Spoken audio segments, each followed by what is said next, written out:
Well, thanks, Lulu and Jeff. But let me bring in Professor Daniel Mugendi, who's the VC Embu University and also the Chair for Public Universities Vice Chancellors. And you've heard from the people complaining that the issue here is that they cannot afford the school fees as has been reviewed. How do you justify increasing school fees at a time when everybody else is saying that they simply can't afford it? Thank you very much. In fact, as I sit here, I'm very, very surprised that we are talking of fees having been increased. Indeed, we cannot be in a better time than now. There is no fees that has been increased.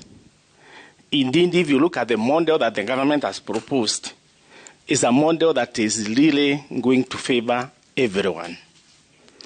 And what is surprising me is some of our students who are joining us, we have already released the letters to them.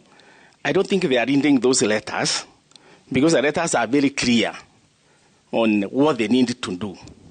But however, what I want to say is that as the model has already been put forward to us, we have said that the vulnerables will get 86% scholarships from the government, 82% scholarship, and 18% loan, and the households are going to pay zero. The extremely needy will get 70% scholarship, 30% loan, help loan, and the households will again pay zero. Now, the needy will get 53% scholarship, 40% loan, and the households will pay 7%.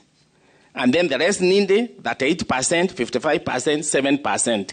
Now, if you look at the contribution of households here, if you take from the cheapest program, which costs about 122,600, households will only be contributing 8,500 per year. That's only the fees that they will pay to the university. How cheap can it be? If you go for the highest, the most expensive program, which is medicine, the amount that the household will contribute for the whole year is only 42,800. So then, when we are talking of fees being increased, I don't know what we are talking about. Now, I want to say this. The old funding model, where we were paying 16,000, notwithstanding having been set that 4 years ago, with the time, universities also became innovative. We became innovative and we started introducing other things that we were calling statutory and deductions, statutory payment, fees here and there, computer, internet and things like those. So in total, when you look at what these students were paying, it was not 16,000 per year. And they know it.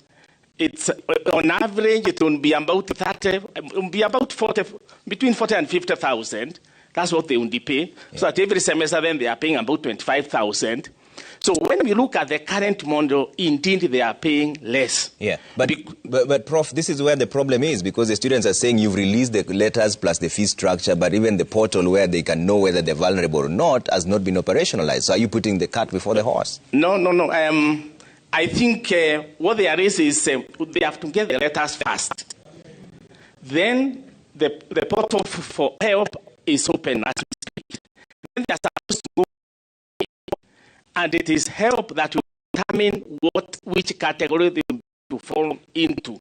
Which is not a guarantee for all the students, VC. This is where the problem is. Not all the students get the funding. Even if you are eligible to it, you might not get it. And that's why parents are complaining, like Akelo Missouri was behind you there. Please let me clarify this. Every student that has been placed in our university and will go through this and will be categorized within the 4 categories will get funding. Will get funding. And I think it's because, again, we are not taking time to understand really this model and what the government is saying.